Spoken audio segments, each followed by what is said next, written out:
Hello friends, welcome back my YouTube channel biology science. आज के video में LT grade biology के पहले टॉपिक वर्गीकरण के सिद्धांत अथवा प्रिंसिपल ऑफ टेक्सोनॉमी के बारे में बताएंगे। चलिए शुरू करते हैं। सबसे पहले जानते हैं कि वर्गीकरण क्या है अथवा व्हाट इज क्लासिफिकेशन, या कह लीजिए कि व्हाट इज टेक्सोनॉमी। तो जीवों को उनकी समानता और असमानता के आधार पर अलग अलग समूहों में बांटना ही वर्गीकरण अथवा क्लासिफिकेशन कहलाता है।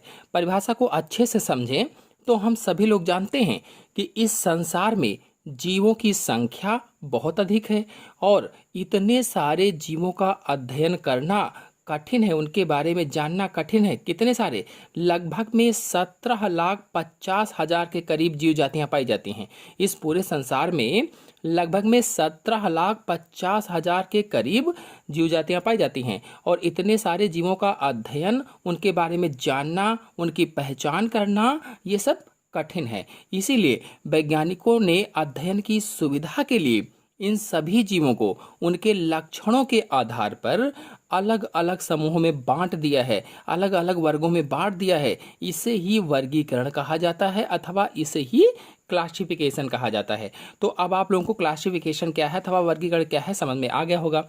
तो जीव विज्ञान की वह शाखा जिसके अंतर्गत वर्गीकरण और इसके मूल सिद्धांतों का अध्ययन किया जाता है उसे ही वर्गीकरण विज्ञान अथवा वर्ग की अथवा टैक्सोनॉमी कहते हैं। अथवा कहें तो निश्चित नियमों या सिद्धांतों के आधार पर जीवधारियों के वर्गीकरण को वर्ग की अथवा टैक्सोनॉमी कहा जाता है। तो समझ में आ गया होगा आपके।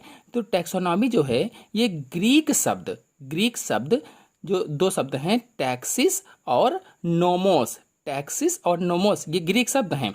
इन दो शब्दों से मिला करके टैक्सोनॉमी शब्द बना हुआ है, जिसमें जो टैक्सिस है इसका अर्थ है व्यवस्था अथवा क्रम में रखना, व्यवस्था या क्रम में रखना। और जो नोमोस है, नोमोस का अर्थ है नियम अथवा सिद्धांत। अब यदि प्रश्न पूछा जाए कि टैक्सोनॉमी शब्द किस भाषा के शब्द से मिलकर बना हुआ है, तो बताएंगे ग्रीक भाषा के शब्द से, ग्रीक। और यदि ऑप्शन में ग्रीक भाषा ना हो, यूनानी भाषा लिखा हो या यूनानी लिखा हो, तो क्या लिखेंगे? तो यूनानी टिक कर देंगे, क्योंकि ग्रीक का मतलब ही होता है यूनानी। आप लोगों को बता दें कि अरस्तु ने सभी जीवधारियों को दो समूह में बांटा। दो कौन कौन से समूह थे? एनिमल और प्लांट्स, यानी जंतु और पादप। जीवधारी का मतलब होता है कि वो पौधा भी हो सकता है, कोई जंतु भी हो सकता है। तो अरस्तु जो थे इन्होंने दो समूहों में समस्त जीवधारियों को बांटा, एनिमल और प्लांट। थियोफ्रेस्टस जो थे, थियोफ्रेस्टस ने अपनी पुस्तक हिस्टोरिया प्लांटेरम, पुस्तक का नाम भी याद रखेंगे, कहीं से भी प्रश्न बन सकता है। थियोफ्रेस्टस ने अपनी पुस्तक हिस्टोरिया प्लांटेरम में लगभग 480 तरह के पौधों का वर्गीकरण किया है। कितने? 480 तरीके के पौधों का वर्गीकरण किया है। इसीलिए इन्हें वनस्पति विज्ञान का जनक कहा जाता है अथवा फादर ऑफ बॉटनी कहा जाता है। फादर ऑफ बॉटनी किसे कहते हैं? थियोफ्रेस्टस को। अगर फादर ऑफ जूलॉजी पूछा जाए तो अरस्तु को कहा जाता है। और थियोफ्रेस्टस ने क्या किया था? अपनी पुस्तक, इनकी पुस्तक का नाम हिस्टोरिया प्लांटेरम में लगभग 480 तरीके के पौधों का वर्गीकरण किया। इसीलिए इन्हें वनस्पति विज्ञान का जनक या फादर ऑफ बॉटनी कहा जाता है। और जो जॉन रे थे, जॉन रे ने सबसे पहले स्पेसीज शब्द का प्रयोग किया था, स्पेसीज। और वर्गीकरण अथवा क्लासिफिकेशन की वर्तमान प्रणाली के जन्मदाता स्वीडन के प्रसिद्ध वैज्ञानिक, कहाँ के थे? स्वीडन के प्रसिद्ध वैज्ञानिक थे कैरोलस लीनियस। आधुनिक वर्गीकरण कह लीजिए एक तरह से, यानी वर्तमान प्रणाली के जन्मदाता वर्गीकरण के कौन है? कैरोलस लीनियस हैं। इन्होंने अपनी पुस्तक सिस्टेमा नेचुरी में, इनकी पुस्तक का नाम सिस्टेमा नेचुरी था, तो सिस्टेमा नेचुरी में आधुनिक वर्गीकरण को एक्सप्लेन किया है, उसकी व्याख्या की है। इसीलिए इन्हें वर्गीकरण विज्ञान का जनक कहा जाता है। वर्गीकरण विज्ञान के जनक कौन है? तो कैरोलस लीनियस हैं। अथवा फादर ऑफ टैक्सोनॉमी कौन है? तो father of taxonomy Carolus Linnaeus को कहा जाता है। सभी पॉइंट को अच्छे से समझते रहिए, कहीं से भी प्रश्न बन सकता है, कहीं से भी प्रश्न पूछा जा सकता है। इसके बाद जो फ्रांस के वैज्ञानिक जॉर्ज कुवियर थे, जॉर्ज कुवियर ने जंतुओं को संघों या फाइला में बांटा। संघों अथवा फाइला में, हर संघ या फाइलम को वर्गों में बांटा। वर्गों यानी हर संघ को क्लास में बांटा। किसने बांटा था? तो जॉर्ज कुवियर ने बांटा था। जॉर्ज कुवियर ने। याद रखेंगे। आपको बता दें कि जीवों को वर्गीकृत करने के 4 चरण होते हैं। वर्गीकृत करने के 4 चरण। 4 स्टेप ऑफ क्लासिफाई ऑर्गेनिजम्स। पहला पहचान अथवा आइडेंटिफिकेशन होता है। इसके अंतर्गत जीवों के नाम व स्थान की पहचान करना होता है। जीवों के नाम और स्थान की पहचान यानी पहचान हो गया या आइडेंटिफिकेशन हो गया। और दूसरा है वर्गीकरण या क्लासिफिकेशन। इसके अंतर्गत पहचान के बाद उनको विभिन्न वर्गों में बांटना होता है। और जो नामकरण है तीसरा वाला, यह नामक नेचर है। तो इसमें क्या होता है कि नामकरण के अंतर्गत जीव का वैज्ञानिक नाम रखा जाता है। और चौथा है वर्ग की पदानुक्रम। तो इसमें वर्गीकरण की व्याख्या तथा क्रम को बनाया जाता है। आजकल के वैज्ञानिक आइडेंटिफिकेशन, क्लासिफिकेशन और नामक नेचर को वर्गीकरण का आधार मानते हैं। यानी जो पहला ऑप्शन है, दूसरा है, तीसरा है, जो 3 पॉइंट मैंने शुरुआत के बताए हैं, पहचान, वर्गीकरण और नामक नेचर, तो आजकल के वैज्ञानिक क्या मानते हैं? इन तीनों को वर्गीकरण का आधार मानते हैं, बेस मानते हैं। अच्छा, तो इस वर्गीकरण की आवश्यकता क्यों पड़ी? इस वर्गीकरण की जरूरत क्यों पड़ी? यानी क्लासिफिकेशन की नीड क्यों हुई? यदि ये पूछा जाए तो बताएंगे कि हम सभी लोग जानते हैं कि विश्व भर में ना जाने कितने जीव हैं और उनकी आकृति, आकार, भार आदि सब कुछ अलग अलग है। हर एक जीव का अलग अलग होता है, अतः उनकी पहचान को याद रखना संभव नहीं है। इसीलिए अध्ययन की सुविधा यानी अध्ययन और सुविधा के लिए वर्गीकरण की आवश्यकता पड़ी। और यदि आप पूछा जाए कि वर्गीकरण से हमें क्या क्या लाभ होते हैं तो क्या बताएंगे? तो बताएंगे कि वर्गीकरण से अध्ययन की सुविधा होती है, उनके बारे में स्टडी करना आसान होता है, कन्वेंस ऑफ स्टडी सरल हो जाता है।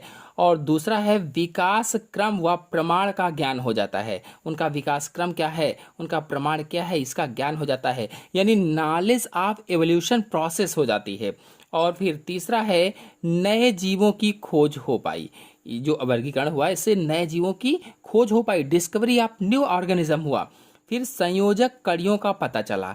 वर्गीकरण के माध्यम से, क्लासिफिकेशन के माध्यम से जो नॉलेज ऑफ कनेक्टिव लिंक्स थे, उन कनेक्टिव लिंक्स के बारे में जानकारी हुई, संयोजक कड़ियों का पता चला।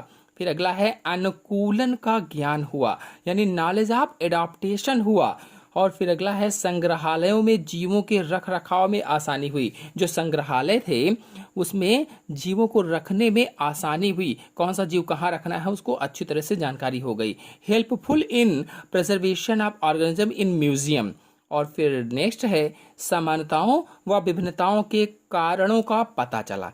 कौन कौन सी समानताएं हैं उनमें, कौन कौन सी वेरिएशंस है, विभिन्नताएं हैं, इन सब कारणों का, इनका रीजन का पता चला। चलिए अब जानते हैं कि वर्गीकरण की पद्धतियां कौन कौन सी हैं, सिस्टम ऑफ क्लासिफिकेशन कौन कौन से हैं। तो वर्गीकरण की पद्धतियों में सबसे पहली पद्धति है कृत्रिम पद्धति या आर्टिफिशियल सिस्टम कहा जाता है। और दूसरी पद्धति है नेचुरल सिस्टम यानी प्राकृतिक पद्धति। तीसरी है जातिवृत्तीय पद्धति या फाइलोजेनेटिक सिस्टम। तो इनमें से जो कृत्रिम पद्धति है अथवा आर्टिफिशियल सिस्टम है, इसके बारे में थोड़ी सी इंपॉर्टेंट सी जानकारी हम प्राप्त कर लेते हैं। यह वर्गीकरण की सबसे सरल पद्धति है। जो कृत्रिम पद्धति है, आर्टिफिशियल सिस्टम है, ये वर्गीकरण की सबसे सरल पद्धति है। और इसमें से अगर पहले पॉइंट को देखा जाए तो इसके अनुसार जंतुओं को उनके आकार, आकृति पर पौधों का वर्गीकरण किया गया है। यानी इसमें क्या किया गया है कि जंतुओं को उनके आकार और आकृति के आधार पर वर्गीकृत किया गया है, क्लासिफाई किया गया है। जैसे हर्ब, सर्ब, ट्रे। यानी हर्ब का मतलब क्या है? शाक। सर्ब का मतलब क्या है? झाड़ी। और ट्री का मतलब क्या है? वृक्ष। तो इनमें वर्गीकृत किया गया है।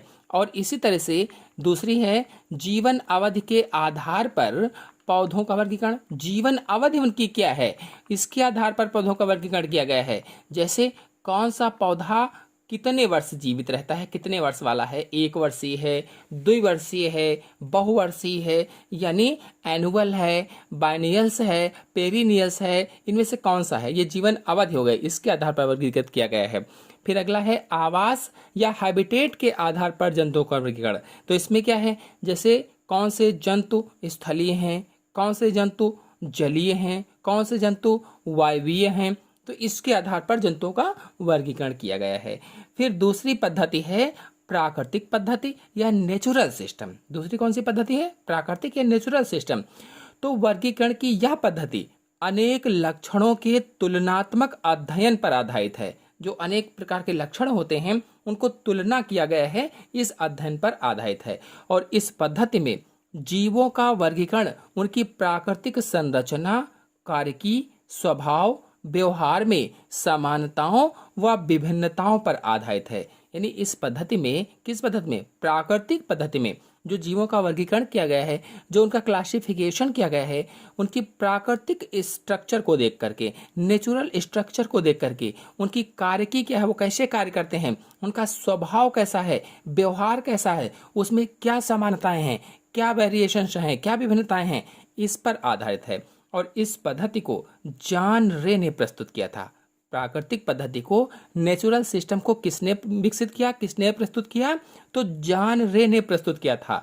और वर्तमान में इस पद्धति का उपयोग अधिक होता है। जो ये पद्धति है नेचुरल वाली, इसका प्रयोग अधिक हो रहा है वर्तमान में।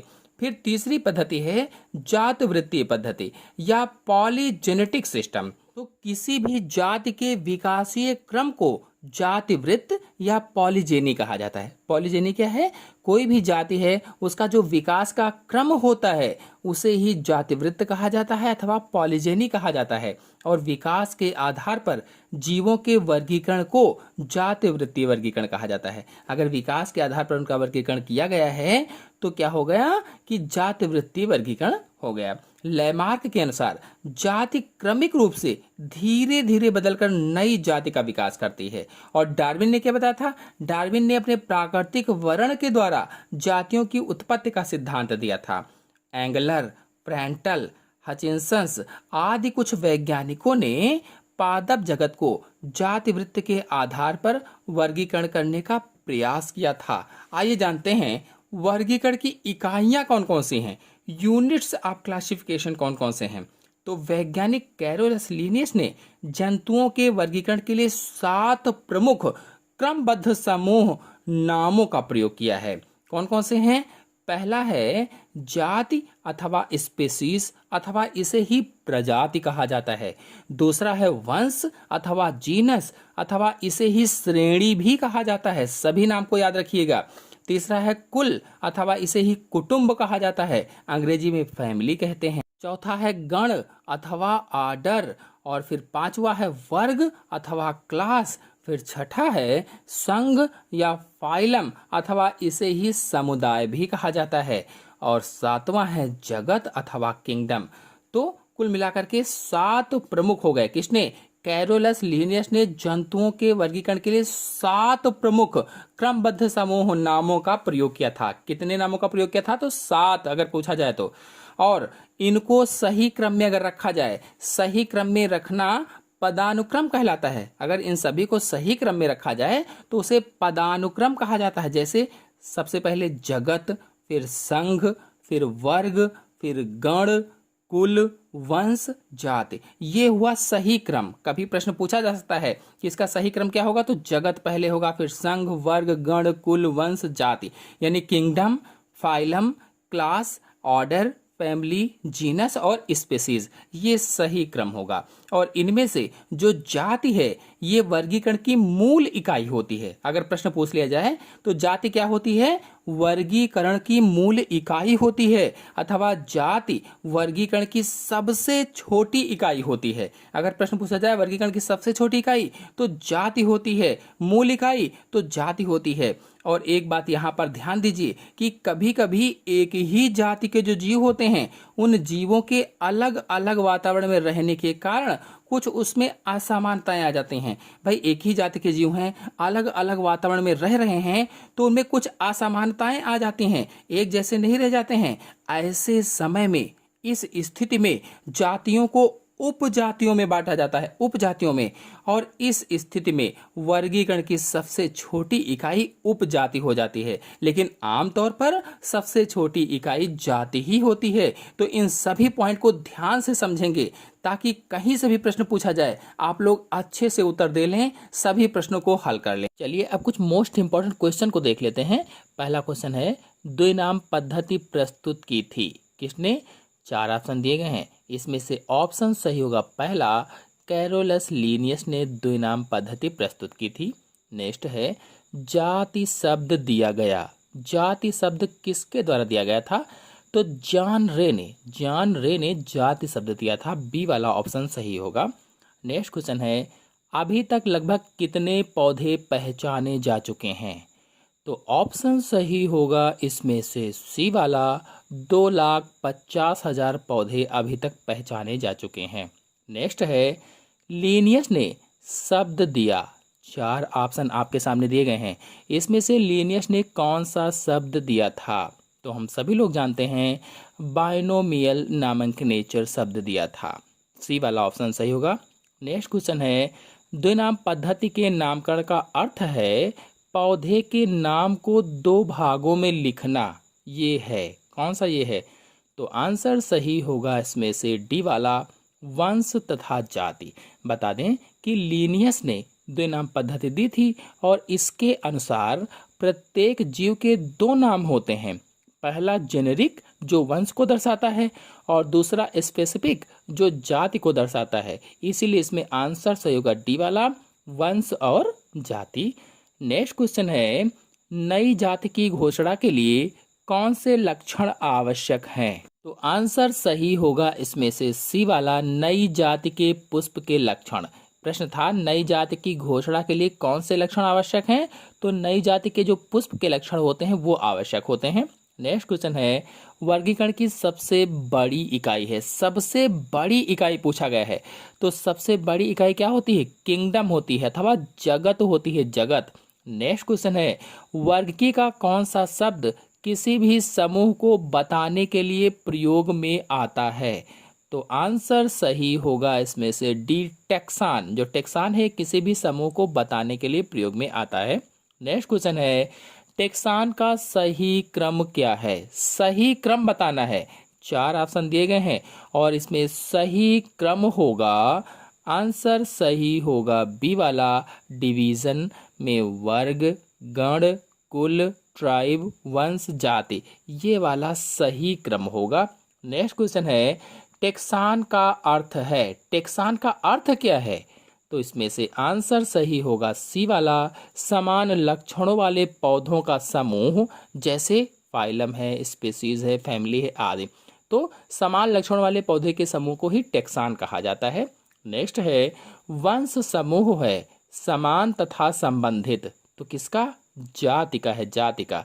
नेक्स्ट क्वेश्चन है, कार्ल लीनियस थे, तो स्वीडिश वैज्ञानिक थे, स्वीडन के प्रसिद्ध वैज्ञानिक थे कार्ल लीनियस। नेक्स्ट क्वेश्चन है, वर्गीकरण की मूलभूत इकाई है, चाहे प्रश्न पूछा जाए कि वर्गीकरण की सबसे छोटी इकाई कौन है, तो जाति होती है, जाति। नेक्स्ट क्वेश्चन है, द्विनामकरण पद्धति प्रतिपादित किया, तो कैरोलस लीनियस ने द्विनामकरण प्रतिपादित किया था। नेक्स्ट क्वेश्चन है, अधिकतर नाम होते हैं अंग्रेजी में, लैटिन में, ग्रीक में, हिंदी में, तो अधिकतर नाम लैटिन में होते हैं। नेक्स्ट क्वेश्चन है, सिस्टेमेटिक्स शब्द दिया था, सिस्टेमेटिक्स शब्द जॉन हक्सले ने दिया था, आंसर सही होगा डी वाला। नेक्स्ट क्वेश्चन है, टर्की के फ्लोरा में प्रयोग किया गया वर्ग की सूत्र दिया गया किसके द्वारा? तो हेज व लेमंड ने दिया था, हेज व लेमंड ने, बी वाला ऑप्शन सही होगा। तो आशा है आप सभी लोगों को वीडियो पसंद आया होगा और वीडियो समझ में भी आया होगा। वीडियो पसंद आया हो, समझ में आया हो तो वीडियो को लाइक और शेयर कीजिए। चैनल पर नए हैं तो चैनल को सब्सक्राइब कर लीजिए। धन्यवाद।